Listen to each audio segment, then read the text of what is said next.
of Saturday night's main event last night on NBC and streaming on Peacock. And I have a lot to say, and I can't wait to hear what your thoughts are, Scott. But I do want to say, first off, the things I thought were cool. I'm not talking about the wrestling now. I'm talking about, right? I thought it was great that the ring ropes were the old ring ropes that were the colors of wasn't it blue and red? And loved Jesse Ventura because I thought, although I thought it was funny, he had to keep looking down at the cheat sheet notes along with Joe Tessitore. I thought Joe sounded great because he reminded us of like how Mean Gene Okerlund used to sound. So I thought he had the voice of kind of like the Mean Gene voice that we used to hear. And then Jesse coming out. I loved when they went to commercial break that they did the old style slow motion thing of a move, and then they went to break. I hated how long the commercial breaks were. They were nauseumly long because you could tell people really, there was a lot of ad buys into the show. But that I loved, and I kind of loved Jesse on commentary with Michael Cole because, and Pat McAfee, because I thought it was funny that he kept playing the antithesis of like the bad guy. You know, he was like the bad guy the way his comments were. Anyways, what did you think of the setup? Like the whole kind of vibe of it?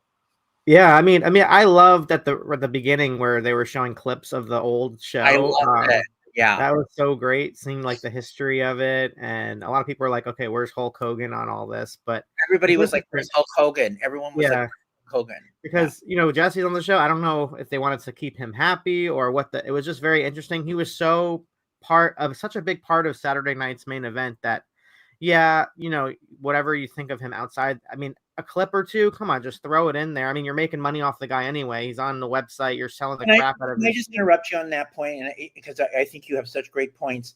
100%, there were no clips of Hulk. Yeah, like I get, and he's on the chair. He's on the chair that they were giving out. He's on the chair. Why are you not just putting a clip in there? Because then people won't even say anything, and it won't even be a big deal. You're making it a bigger deal by not putting him in the beginning for me. You know, it's funny you say that because a lot of productions I've worked on in television, like when I work on an Emmy Awards or something like that, where I produced and I have to do clip packages, there are similar things that come up like this. And they're like, I'm being told I'll put the person in, they'll pull them out. And because they think it's going to be more controversial or whatever, right? Even though that person should rightfully be there. But it's interesting. More people are talking about it because they didn't do it. And then it becomes a firestorm afterwards. So. Yeah, it's almost the exact result they didn't want. And it's because they did the opposite of what they thought was right. I mean, what they thought was right. We saw the Macho Man and we saw no Hulk. Anyways, but I mean, aside from that, I loved with the TV set and it just really kind of just takes you back. And then the music, Automotion. Oh my gosh, it gave me goosebumps just seeing it with the opening. Was so good. And then Joe Tessitore that was such a great role for him. Like you said, the opening shot with the narration of the history. I was like, who's talking? I was like, is it Gene? No, it's Joe. You know, and the platform that they send him to, I think they should do that again. I mean, I love the live event that you feel the fans are like intimate. And then you have him and Jesse, just like what WCW used to do this too. They had a set of announcers that would be away and they would cut to them in between the matches to give their little insight. And I love that. I love that. That's something I think they should just keep doing because I think it's a great thing to kind of recap. And what was funny too, you talked about, you know, him looking at the sheet, Jesse, but what about him just like facing the fans? He was just like enjoying being in part of the live crowd.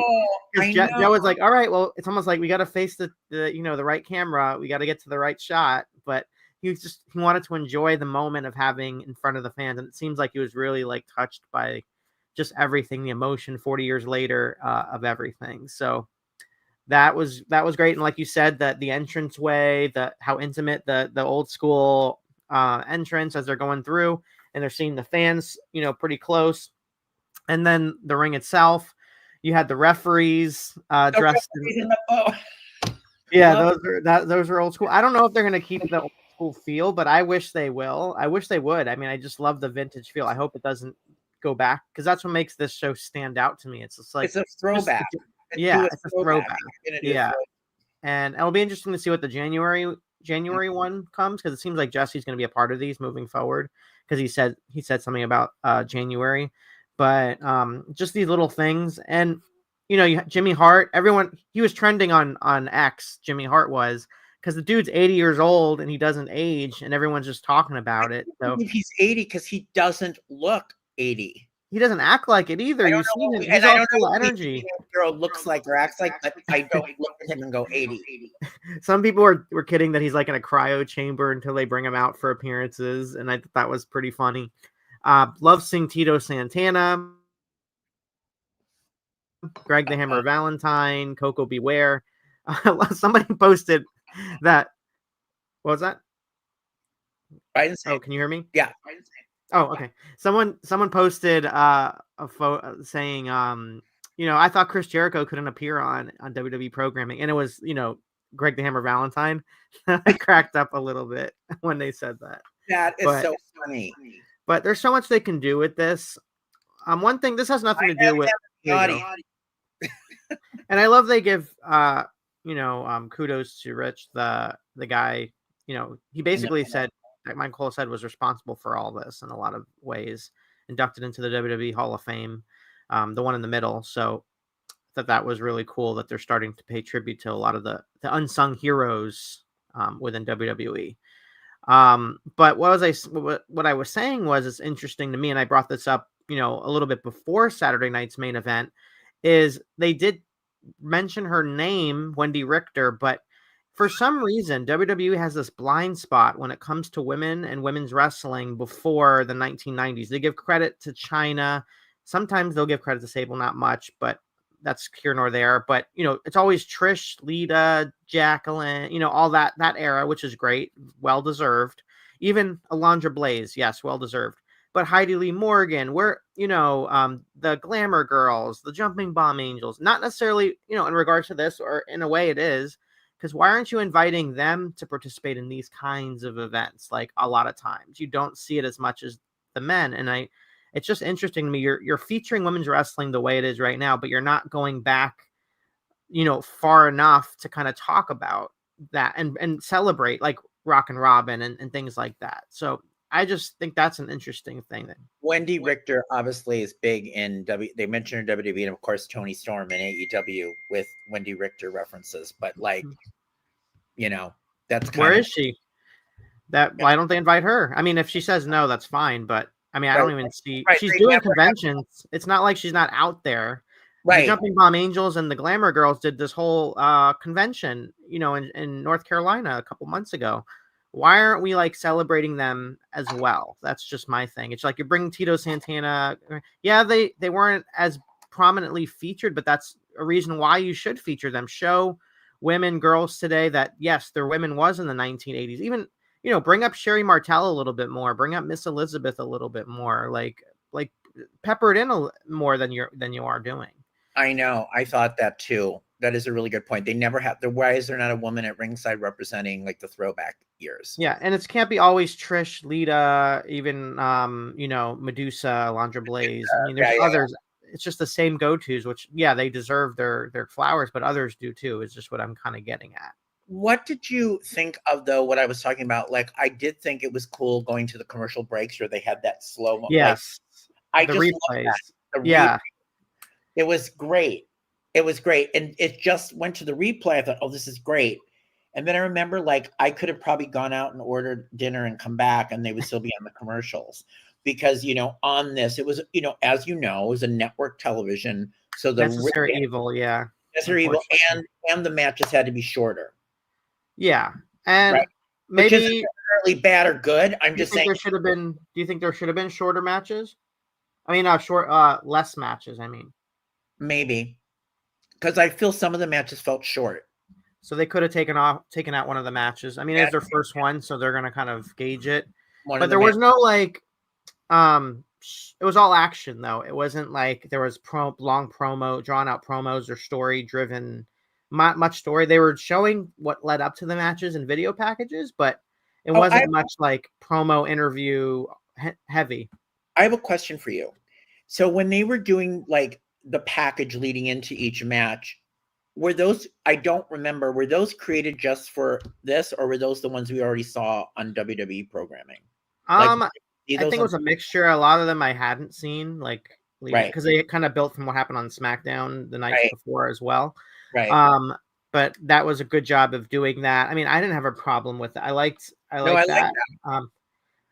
I just, Save some time. I just felt it felt a little crowded, and then I felt everything was short. And but you have 2 hours. It's network. You've got all this commercial time you have to fill. I mean, And I don't think they were planning to do like 5-star type matches anyway. I think this is an intro for those. Like, I have a cousin, I have others who are like, "Oh my God, Saturday night's main event, NBC. This is great," and I want to tune in because I'm seeing like people that I used to grow up watching. I think they were trying to cater to those fans to kind of get them to kind of, okay, this looked fun. Let me tune into Raw and SmackDown and say it was a big advertisement basically for WWE. That's all this was. Like, they promoted, if you notice, they promote Elimination Chamber tickets going on sale. They had all these events coming up that they were Rumble, all this stuff that they wanted to talk about. Netflix was very heavy, which is interesting because you're on, NBC with Peacock and you're pushing the crap out of that Netflix premiere. Which I always think is interesting when with that happens with like NBC and I wonder how they feel about that sort of thing. Yeah, I mean, there's so much. I mean, it's such a mammoth. WWE is so huge that the ad money. I was just like the ads. It was like mind boggling. Yeah, even on SmackDown, I noticed with the Lion King, which I was a little bit of annoyed by it. They were okay. Now let's show a features, like this is a very important match. But also, let's show a special preview of the Mufasa, the Lion King. And it's like right in the middle of the show. And I was like, are you freaking kidding me? Like, it's just very distracting. And it was a slow part of the match. At least, they did there was a headlock or something like that. Right. So, but, and then there was one point they went to picture in picture and didn't say it was picture in picture. I think it was during the Cody match or something. Yeah. And it was kind of like, wait, what's going on? I also think it's interesting. Like, when you look at this, this is just such a monumental time, like bringing us back in December 14th. Raw Netflix debut January 6th. Another one of these Saturday night main events the end of January. Royal Rumble coming. I mean, it's like insane the amount of, I don't remember in my entire lifetime, and I'm older than you, like seeing this. This is just such a huge like melding of, this must have been just, this is, I hope that the way they plan this out is exciting for the fans. Yeah. And then you're even not even talking about John Cena and what's The Rock going to be doing, like, and all these other comebacks that we haven't even seen yet, like Becky Lynch and Charlotte Flair, and all these. Is Charlotte having a go?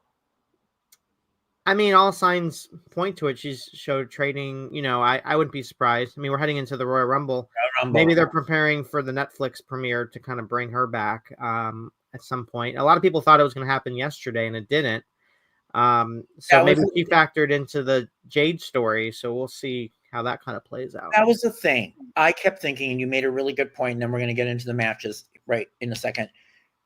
You made a good point. It was all for the casual fan, the priest, to tune in, like bring people up to date, bring people in, because there was no real on the screen, on the air show, nothing major happened in terms of like a big return at the end, something that cliffhanged us until, now you had to follow on social media. I thought that was a little like maybe something should have happened. Yeah, that was weird. I feel like that should have actually happened on the show. I get you want to push social media, but that was kind of weird. I know we'll probably talk about it, but I'm gonna go into the Cody match first, actually, because I think that's a big thing to talk about.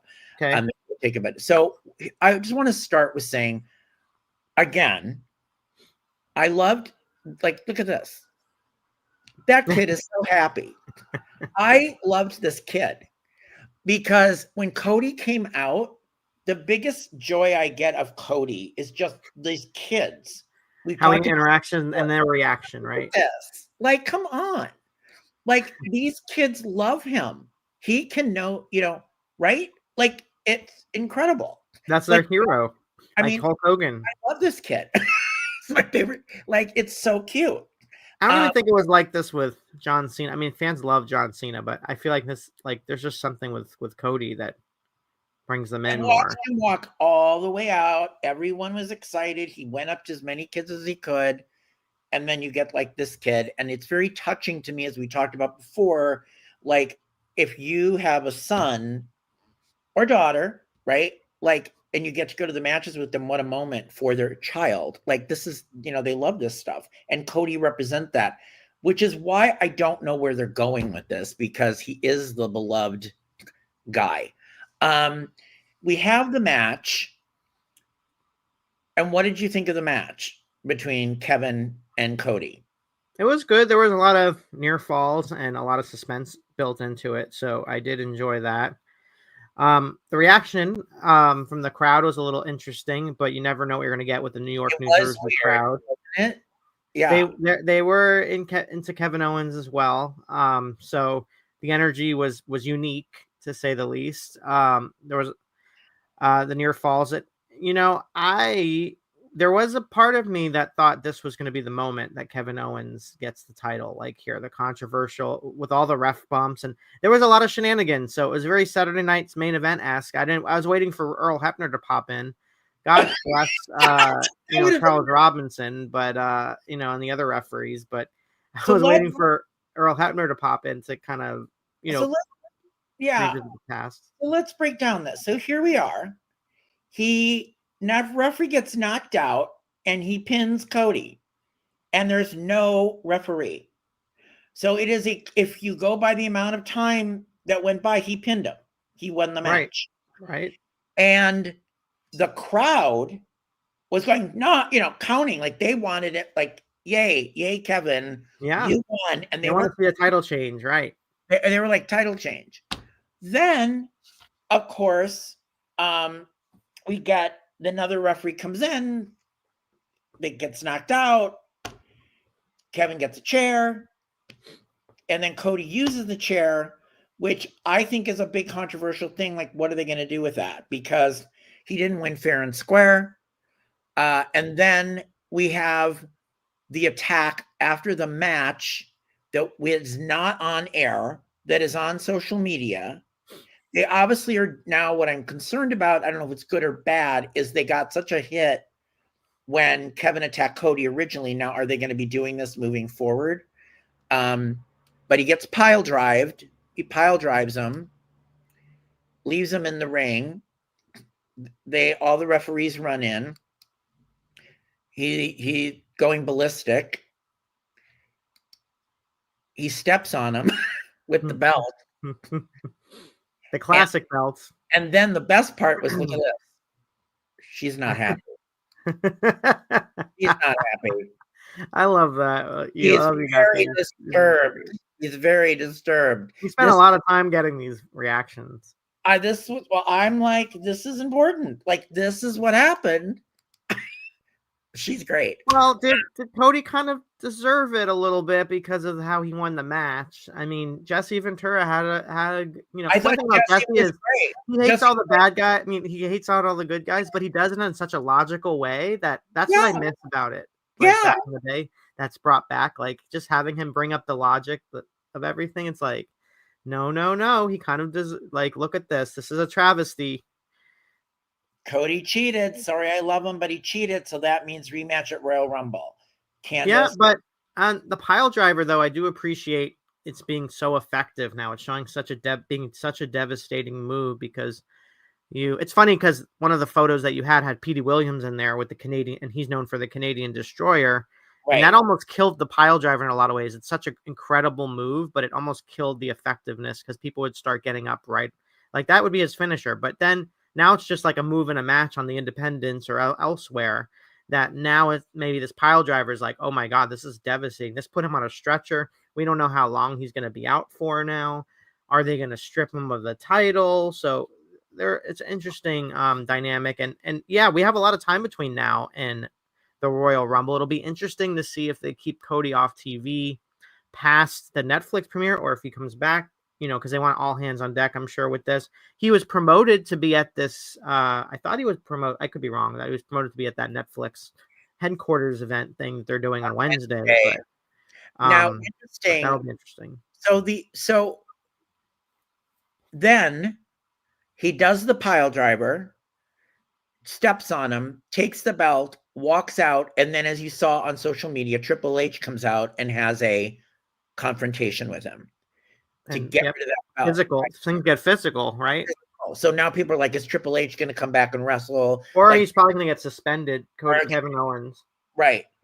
So the question becomes, will they vacate the title in story because Cody is hurt? Therefore, somebody else wins it? What are they going to do about the fact that their All-American good guy cheated? Yeah. I mean, there's a lot of directions they go. It is an interesting turn that happened on this show. And a lot of people were talking over the year or so that there's a lot of heelness to Cody that people aren't looking at. He talks about it before, why he wears the suits, but that to some people that rubs people the wrong way in general. Like, you think you're better than everybody else, that you're not a common man. You say you're a common man, but you're wearing suits out there, so you're a hypocrite. Things like that sort of thing. Does Kevin have a point? What he did with joining up with the bloodline, forgetting all his friends and everything, all that history.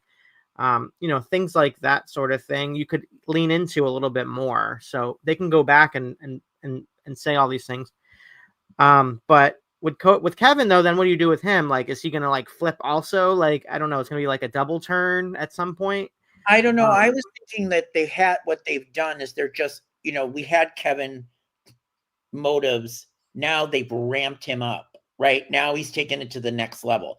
He actually won the match. He's now absolutely ballistic, right? He really thinks he should have the belt. So now he's just gone rogue. He's going to destroy it. He doesn't give it, he's just going to be evil worse.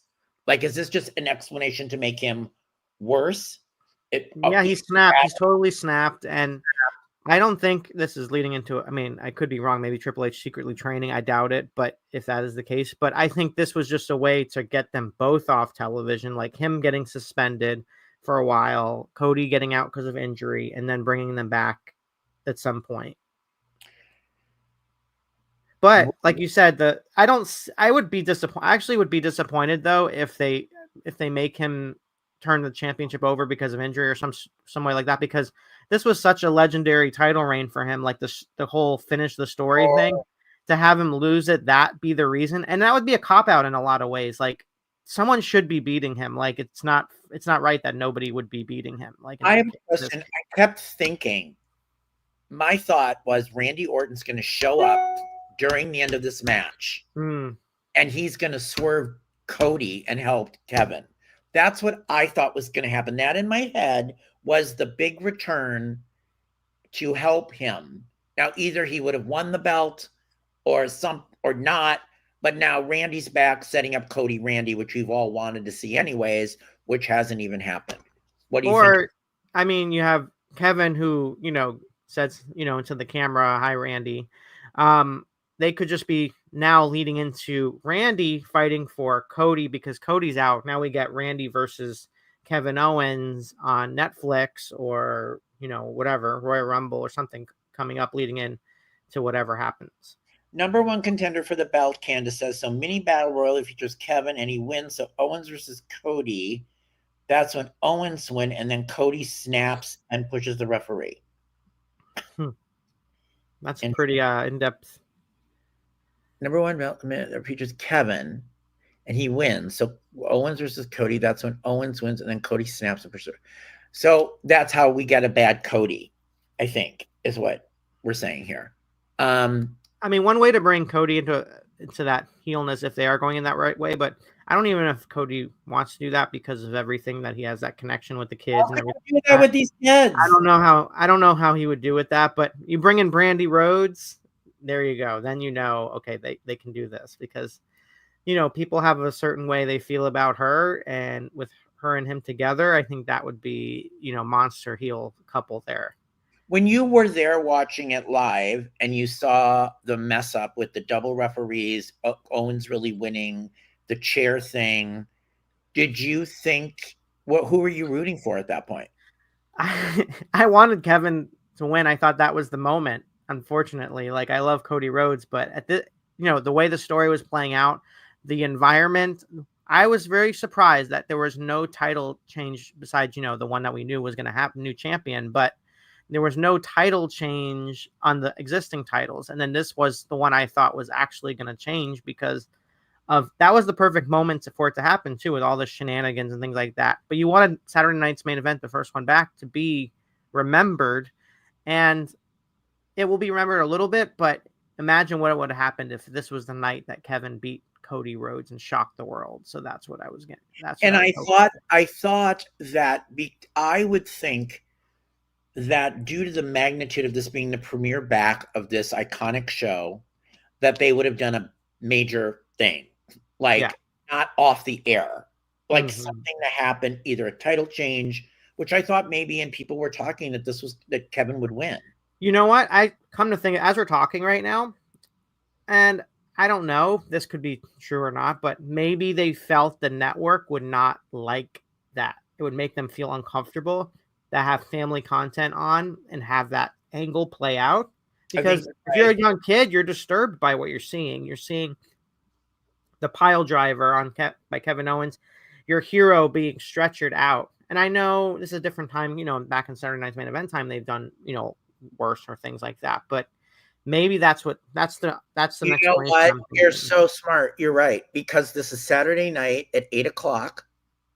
8 to 10, yeah. And it is towards the end of the show, but I don't know if they wanted to rub people the wrong way, have a bad taste in people's mouth. They want them to leave feeling good, and that you can watch with your family and come back again. And I don't think they wanted to ruffle feathers in that way. So I think that's more and more now the way I'm just popped into my head, reasoning behind it. So why wouldn't you just give Cody the clean win then and call it a day? Because they want to keep the story going, and this is the way to do that. So what was your grade on that match? I'd say a B or so. I had a B. I thought Cody was, I do want to say, I do love the Cody cutter off the rope. It's a great move. It's a hammy move, or do you like it? I think it's great. It's a good move, yeah, because it's pretty exciting to see it, and the way he pulls it off, walking the ropes. It's amazing how he just stands on the ropes too, like nothing. Like you could just stand there on the ropes. Okay, we talked about this before. I'm going to move on, but I want to get one last thing. Do you feel Cody Rhodes' title reign has been a bore? Because I heard a lot of people saying that on social media last night. People love to, it's just so funny how fickle people are. A couple months ago, people were like, "Oh my God, Cody, they want Cody, on it," and it's amazing. And it's tough to have a long title reign with people, because I'm sure people felt the same way with Hogan when these years reign. How do you feel about Bruno Sammartino and how long his? I wanted him to lose the belt. I was a kid. Short attention spans, and it's just great. I don't think it's gone that long where I'm bored of it. I think he represents the title well, and I think it's still interesting to kind of see him as champion. But would I have liked Kevin to win in this case? I think it would have done good, but we don't know how the story's going to play out. But I'm all right with it. I don't know about you, but I've seen worse championship reigns. I've seen worse, and I love that you brought. I have to tell you a quick story. So 63, I think Bruno Sammartino, he's won 8 years. He's been the champ 8 years, and I would go to the store. All I would do is get the wrestling magazines to follow what was going on in the WWF, because there was no way. And everything I thought, I'd follow what happened the next month, and Bruno was the champ every single time. And I'm not seeing this, but I'm reading this. I'm like, please change. Nothing happened. They kept him with that belt for so many years, and I guess that was the thing back then. He was drawing. I mean, this is the other thing. If they weren't drawing houses, if the ratings were really going downward, then you would be like, okay, we need to take a look at this. But the houses are good, killing it. The numbers are there. It's hard to argue. This is not having Cody right now as the champion. What did you think about leaving the bloodline off this card? They weren't needed. I thought it was fine. Yeah, I think it was good, because you don't want to throw everything out, really. You have to realize this is just one of many Saturday Night Main Events and specials that you want to keep things different every time. So next Saturday night's main event, hopefully we'll see something totally different, like as far as like what's spotlighted, who's going to be on the show. Like you want to rotate, you want to give exposure to all these stars. And I know we're going to talk about Chelsea Green and Michin, but what I loved about this is it wasn't the usual suspects. It wasn't, you know, the names that we see all the time, the Bianca Belairs, the Baileys, the, you know, everyone that, you know, that would be, okay, they're going to make it to the finals. These are two women who have grinded on the independent scene, have gotten fired, have been brought back, you know, always kind of playing second fiddle to everyone else. And this is their time, and they're putting them on the biggest platform. And I think that's what's great about this United States Women's Championship.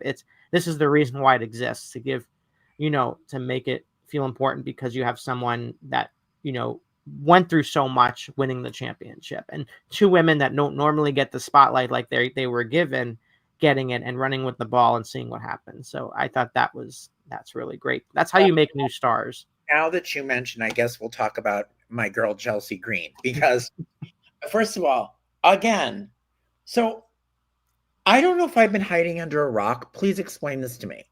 I did not know she was married to Matt Cardona. Are you serious? You are living under a rock. Yeah, you're pretty much living under a rock. I must have been like, or brain dead. I'm like, what? So literally, he's in a match with Jarrett. Like, he's doing a big thing. It's like, I'm like, and I did not know. So they got married. She does the Rough Rider. Correct. The tights, right. very similar to Matt Cardona.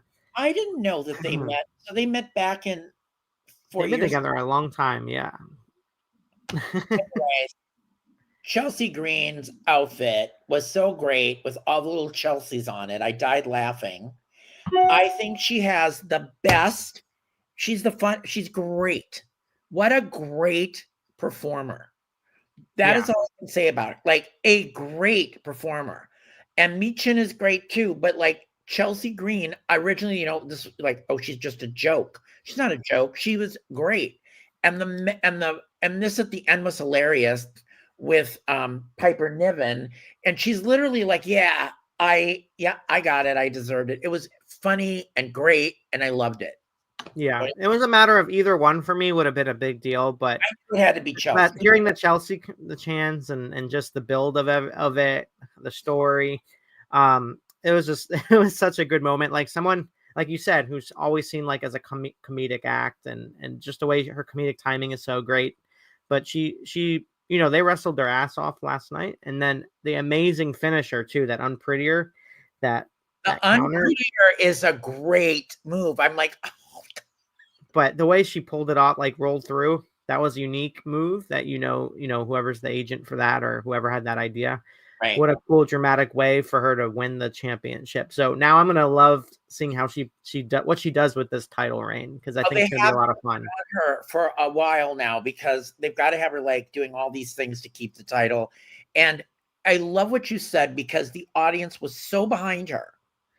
The thing is, like with Kevin, we're in an age now that like the bad people are the people we want, because they're anti-system, and we like that they're willing to do these things. You know, it's kind of a commentary on like our society too. You know, at the moment, I feel like we're rooting for Kevin because we feel like he's a put upon guy. We're rooting for her because she never got her shot, you know, and they like that she'll do ridiculous, you know, things to cheat. I mean, I just think it's very interesting how they were like, yay.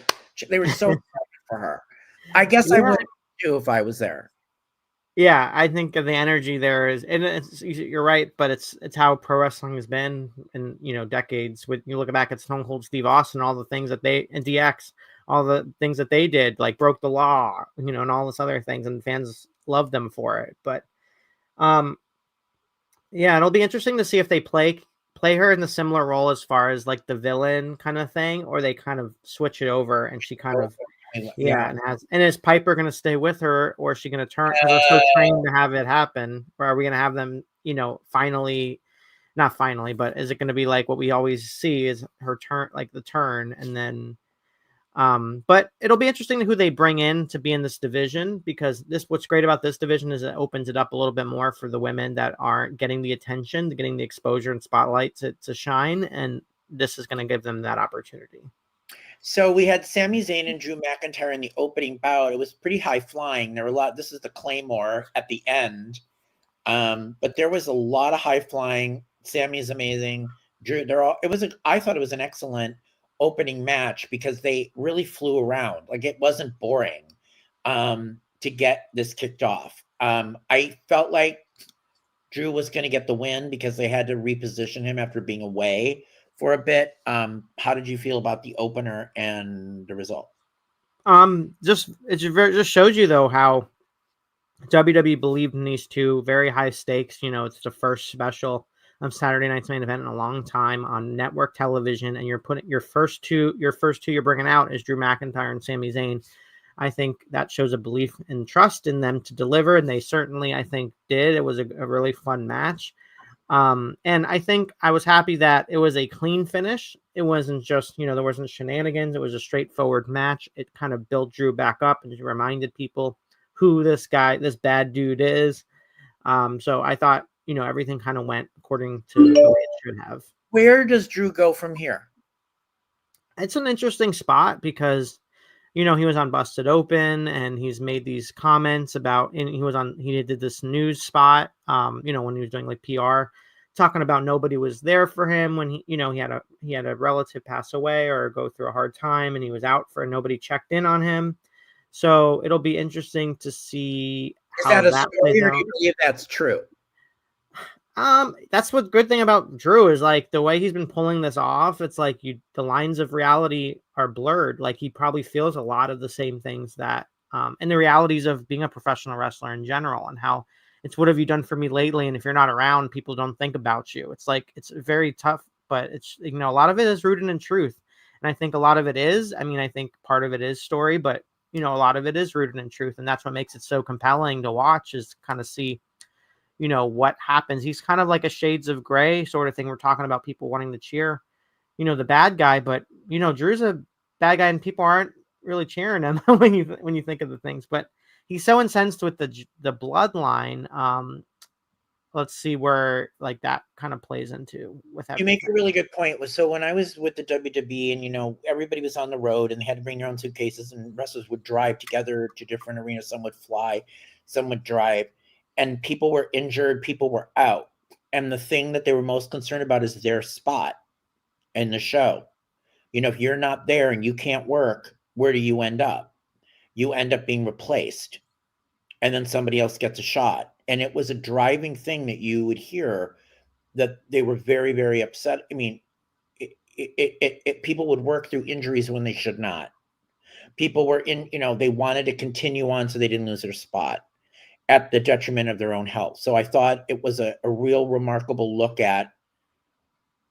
It was just a very hard truth. So there's a lot of truth in everything, I believe. And then one thing I think maybe is a hint of where this is going to go is, if you remember during SmackDown, Drew went into Nick Aldis's office and had a conversation, and they're doing the transfers or whatever, their trades or whatever.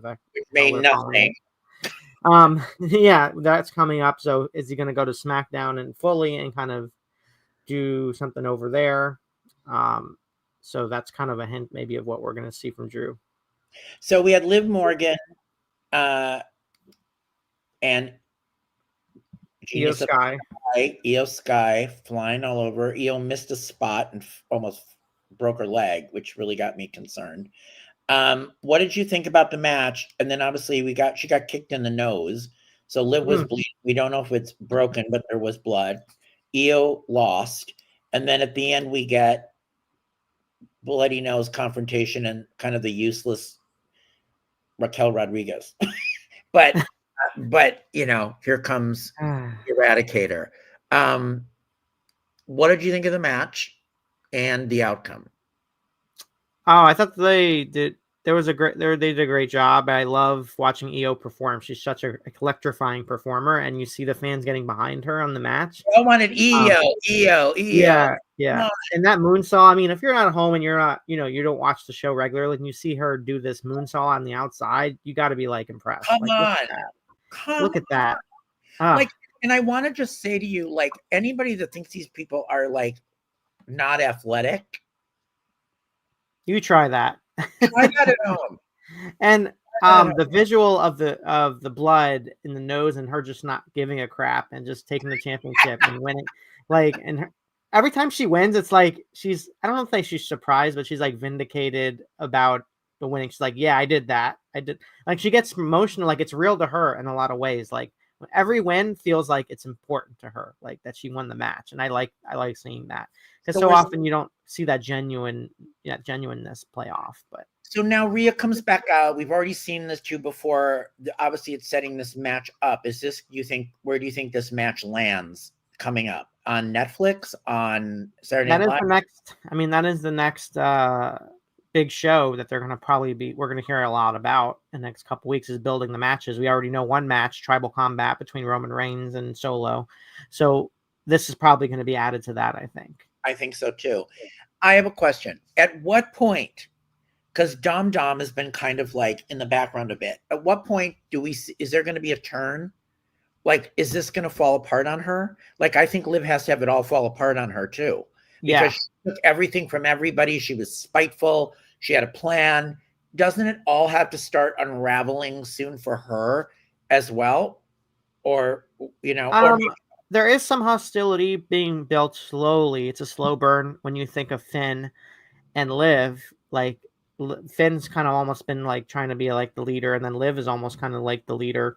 So it's kind of like you're seeing this tug of war play out. So I think that's going to play a factor in what happens when it comes to Liv and Dom, and where things stand with those two. Okay. But Raquel's got to do something. Like, they got to do something with her, because she's just coming out it's like they just wanted to find a place for her. It was cool though that she had that main event with Rhea Ripley. That was great. But I know, but it feels like they've literally nothing with her works. No, they haven't really done much. She had her moment, she had her moment 2 years ago. Was it 2 years ago or was it last year? I don't remember. But with her and Charlotte Flair, and just during that period, the fans were really behind her, and they were like, okay, she's going to win the Royal Rumble, because, fans are getting a little bit behind her a little bit. When Raquel first was on, I thought she was great. I'm like, why is this girl not getting a push? And then nothing happened. And then she got injured, and then nothing happened. And then I'm like, she's someone that might benefit by going back to NXT for a little while to get reintroduced and build up some momentum again. Or she could end up like Baron Corbin. Ooh. All right. So we've got Drew McIntyre and not Drew McIntyre. Sorry, Gunther, Damian Priest, and Finn Balor. What did you think of the match? Here's a great shot. I thought was pretty cool. Damien was from New York, so he was in his home state. What did you think of this match? I like the physicality of it. Gunther matches are always like, they just bring such legitimacy to everything, like the physicality of everything. And I loved seeing Finn involved in such a high profile match again. So often he's faded in the background, and, it's been so long since he's kind of been in this kind of position again. And there's talk about him kind of getting pushed a little bit more. So this is a little bit what we're seeing from that. But I think they did a good job. There were some spots here and there, but I thought all the Damian Priest matches feel like they have a botch spot. There was like some clunkiness to it. And Finn, to me, is such a great high flyer. Like, he's so good. And I feel like this bad guy turn that's happened over the last several years. I mean, I know he was boring at one point. You think he's forced? It's forced. Yeah. I think he's someone that you look at and you're like, he's just like a Jeff Hardy to me. Like, he's just like a genuinely nice guy. It's like, why do I want to? I don't want to boo this guy. Like, I don't want to boo him. I sat here and I don't want to boo him. I want him to high fly up all over the place, and I want to like him. Yeah, I think he's someone that just it's hard because the fans kind of. Well, AJ did a good job about doing it. AJ Styles, like, I thought at first, okay, he's not, but he pulls it off. Like, Finn, I don't know to that extent. Like, I think he's just someone that fans want to cheer for. But I didn't see the title changing hands here, so I wasn't surprised about Gunther. But there was a talk, they were kind of building it up that he was in a rut for so long. So this is kind of his comeback. So that's what they're kind of using it for, and I guess that's what they kind of played out. Didn't Gunther pin Finn? Yeah, I don't even. Yeah, I believe so. I think that's right. what happened. Yeah. So hold on. Hold on. Let me just see here. So they could still kind of go with whoever didn't get pinned to have Gunther in a rematch. Balor with a power bomb to score the pin and gain the title. Yeah. So that was the other thing. I was thinking, well, maybe they won't, if they're going to push Finn, then don't have him get pinned. But not in this case. So probably Damien's probably back again. Damien is I don't know. He's in an interesting spot as well. It's like hard because you feel like the connection is there with the fans, but sometimes you're like, I don't know. There's a disconnect. I don't know why there's a disconnect because I like him and then I watch him and there's and his story's great. I don't know. I agree. It's just I don't know. I mean, they're not playing up the story like we talked about at all. Did we just do all the matches? Yes, we did. I did Cody because I did Cody. And again, oops.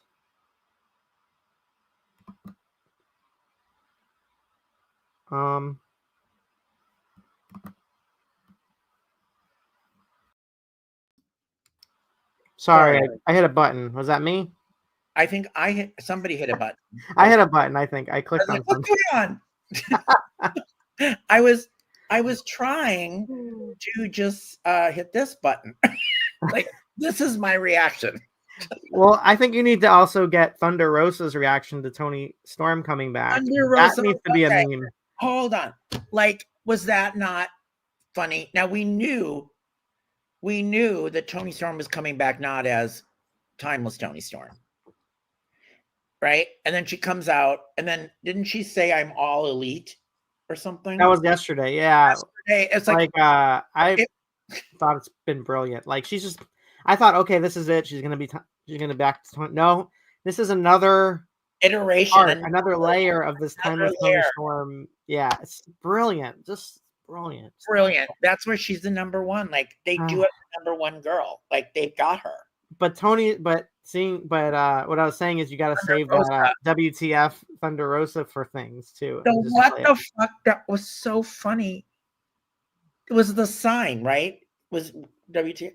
How funny was that? She knew they were gonna. That would get that reaction. So it was great. And now Thunder Rosa is gonna get featured again, which is nice. Which is great because she really had bad back problems, or does. Yeah, she was out. She had quite the journey back to the ring. So now she's finally back in the mix with the Women's Championship at World's End with Mariah May. So I know that's going to be a good match. I know we got World's End coming up. Isn't that where you are? Yeah, we are in the hotbed right now. We got SmackDown on the 20. I'm hanging up. Goodbye. 27th. You're getting something big too, so we'll go through it. So the 27th is SmackDown in Tampa, which is about an hour and a half for me.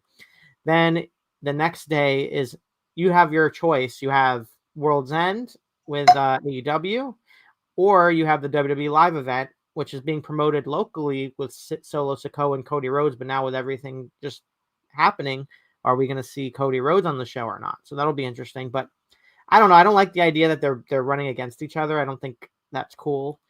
And then, if you wanted to go down to Miami and continue the loop, WWE's also going down 4 hours for that show. But then you have in your neck of the woods the Netflix premiere. So, but I have a question. So World's End is in Orlando.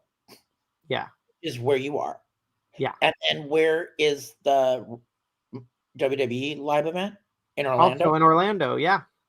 You have them, one running the Kia Center, one's running at UCF. So literally within 30 minutes of each other, 15, 13. On the same night? Yeah. At first, I thought the live event was going to be in the the afternoon, but even then, no. Yeah.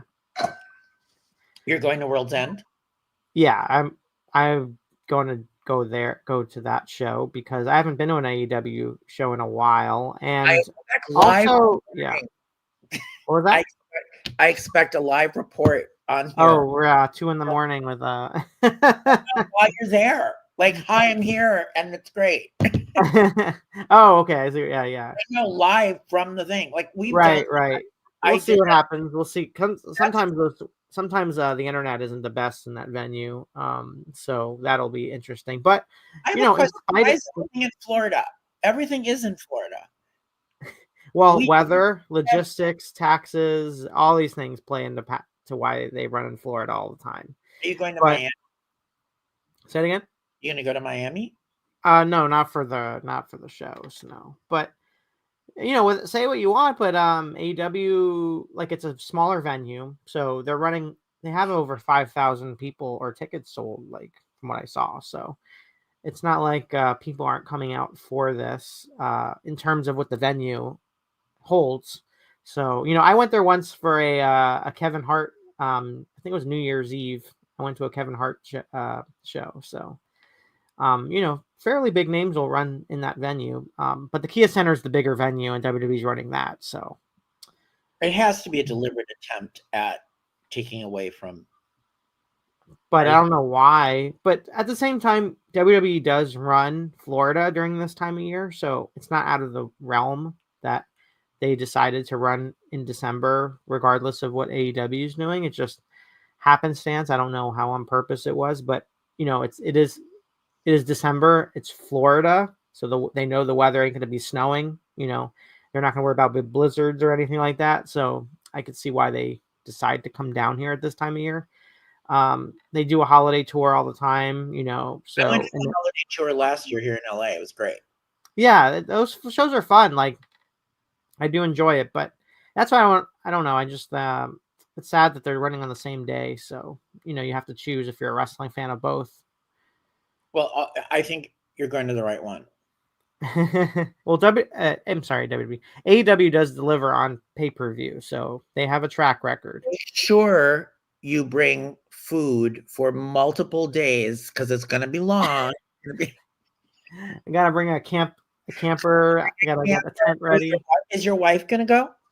Yeah, I believe it'll be fun. Yeah, I believe so. I have a bad taste in my mouth though of my last AEW show, to be honest, because I have a favorite jacket, and I went to the Greensboro Coliseum for Sting's, you know, final match earlier this year. I'm so jealous because Um, you know he's my favorite. and had such a good time. Everything was great. They rushed us off at the end of the show to go down to do the media scrum thing. And then I forgot my jacket. And then I'm going up there and the jacket's no longer there. I'm asking people for my jacket. Nobody knows. Everyone's kind of customer service isn't the best. I call the next day, no jacket. So I lost, you know, a favorite jacket of mine there. So that was my last experience at an AEW show. So there you go. Well, you can't. I'm sorry, you can't top mine. I literally broke my nose at WrestleMania. WrestleMania.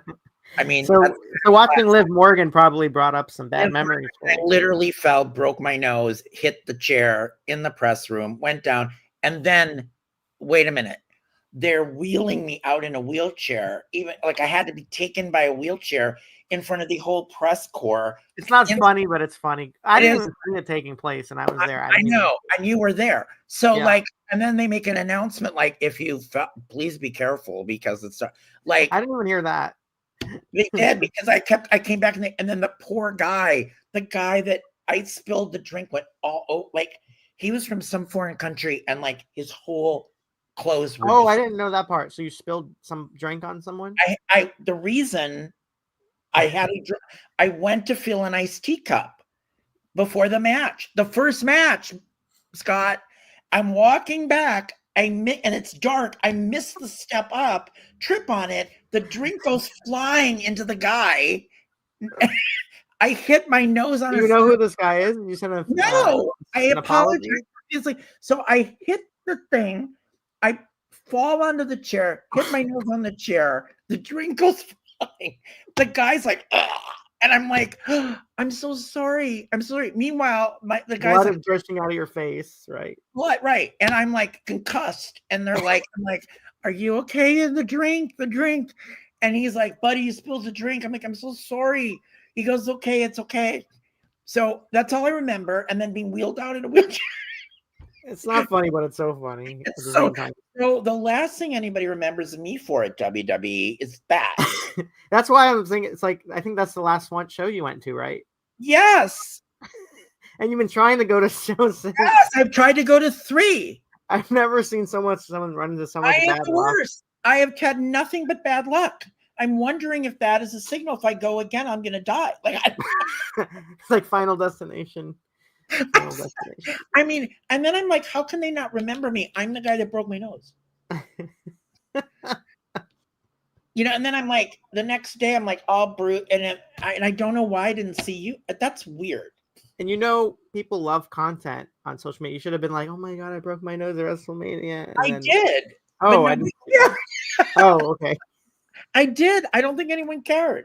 Oh man. I think they were so consumed with all the other content. I think it just felt, and I was like, it was terrible. But the joke was they take you to the arena. I mean, where were we? At Philadelphia, in the huge arena, like medic area. I was wheeled in there, and there was one guy in there who's literally flat out, almost not going to make it. Wow. So I'm sitting there, and they're like, "Can we help you?" I said, "Do you have any ice?" They give me an ice bag this big. How am I supposed to put that on my nose? And they're like, "Do you want to take this with you?" I'm like, "No, I cannot take this with me." So then I go wheel back to the thing.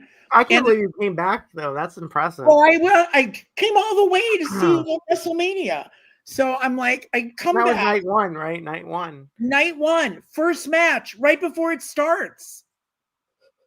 So I'm like, oh my God, I gotta get back to see the match.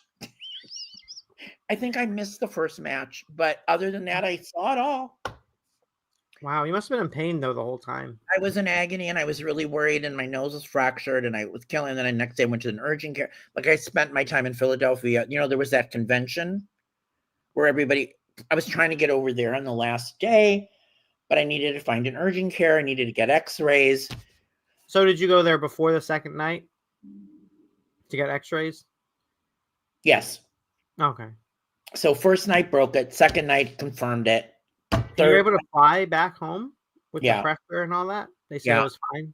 Yeah. I flew back, and then that week met with a plastic surgeon, and I was like, what? And that sounds so crazy. And well, I've broken my nose like 4 other times. Oh man. Because of that, because of the amount of fractures and surgery, I've had so much problems with it. From falling? Well, the first time I was 9 years old playing Little League, and a foul ball hit me right in the nose. Shattered it. I had to have surgery when I was 18 to fix it. Fixed it. I moved to Los Angeles, and I was at the gym, and I was doing, presses, and the guy that was spotting me was looking the other way, and the bar came down and crushed my nose. That was the second time. Had to have surgery on it again. Wow. Third time involves China. So China and I are having a meeting. China, the wrestler, guys. This is wrestling. Joni. Mm-hmm. Joni. China and I'm doing China's PR. We're supposed to have a meeting at the Standard Hotel on Sunset Strip. She is late, as usual. I cannot find her. So I go into the coffee shop thinking, is she there? Because she's not in the pool area. She's not at the bar. I don't know where she is. I don't find her. And so I start to walk out the glass door, but I think it's open, and I walk right into it. Because the way the light was shining, and I broke it again. Then I find China somewhere in like some secluded area. I'm like, I've been looking all over for you. I just broke my nose. Did she help you? What did she do? She did. She got ice. She sat with me. We didn't know what to do. She was very sweet at that time, but she was late, and I was like, where the hell were you? I was panicking because I couldn't find her, which is why I rushed through the door. And Literally. and that's when I broke it. So that was the 3 times, and then in Philadelphia. God. Wow. So when I went into the surgeon, he's like, I don't think we should fix it because your bones are so fragile. Man. So that's my story, and I'm sticking to it. It's been pretty bad. So hopefully in 2025 you'll find your way in a WWE show again to erase the memory of WrestleMania last year. Or I'll wear a nose brace when I go. Oh yeah, wear the face mask. Yeah, face mask like Rhea. Yes. Right. So wrapping up, what do you think we're going to see real quick based on what you saw? We've already talked about Kevin and Cody. Where does Sami go, and what happens with Gunther? Just more of the same, or what do you think? Is Gunther just going to keep retaining the title? Yeah, I think I would like to see Ludwig and Gunther story play out more. I think that might be a direction that would be good to go in this case, because the story is Gunther was in a rut, and Ludwig maybe thought he showed weakness. Maybe he's tired of him being professional and showing weakness to these opponents and showing respect to these opponents. When how could you do that sort of thing? I'm tired of being in your shadow, and leads to those two going one-on-one. That's what I'd like to see, and I think we probably will at some point. I think he's a very underrated performer, so it'd be cool to kind of see him get the ball and be in the spotlight. Like we'll see with that. As far as Sami goes, maybe we're going to see more with Drew and kind of trying to get the win back, or I'm not sure. Him turning heel. I don't know. I think it's a kind of a limbo spot now, because also Jimmy is injured, so I'm not sure where he would go with the bloodline, except be in Roman Reigns' corner when he faces Solo in the tribal combat, and kind of go from there. Maybe he'll be his second for the next couple weeks or something. They say the tribal combat winner is the head of the tribe. He gets the Ulafala back, or is that so? I think that's the story. Is what we talked about basically is there's a one-on-one match where whoever kind of wins is kind of like solidified as the tribal chief sort of thing. All right. That's what I think. All right, Scott. Well, thank you so much. And everybody, thanks for watching. You can find Scott at TV Insider and at your Scott. Tell us. SM Fishman on X. I'm actually giving away a bobblehead right now. Randy Orton, Shawn Michaels, or Stone Cold Steve Austin. All you got to do is a couple things. I'm going to be announcing the winner. Things we have to do? Just got to follow me. Got to follow the brand that's doing the giveaway. Funko. And wait. So fans want to go try to get the bobblehead. They need so I have a post. Okay. So I've been it's crazy, because what's crazy to me is I'm not getting a lot of that many entries. Like I have a couple, but it's been like consistently promoting it, and it's so you go to my X, and then all you got to do is retweet and like the post, and then you're following the two accounts, and then you just got to comment on which bobblehead is your favorite, and then I pick a winner on December 17th. You have to be in the US or Canada to win, but very easy, very cool. You could choose a Randy Orton, a Shawn Michaels, or a Stone Cold Steve Austin, and you'll be entered. Okay, wait. Before we go, so if you were to enter, what bobblehead would you want? You know what? Well, I would say the Stone Cold one looks pretty awesome. If you want to go on, you can let me know. You can enter. I think you should enter. Like pick. But I have a Shawn Michaels one already. I have a really cool Shawn Michaels one, so I probably wouldn't go in that direction. So it'd probably be down to a Hulk Hogan a Stone Cold Steve Austin or a Randy Orton. Oh, last night. So I would go with one of those two, I'd say. But yeah. All right. Well, thank you everybody for watching. Please watch and like our show. Subscribe to the Michael Fairman channel. Come back and watch this later if you aren't here live with us, and let us know your comments below. And we'll see you all again. And thank you, Scott, for spending your Sunday brunch time. Of course. Thank you for having me. Yes. Okay. Thanks, everybody.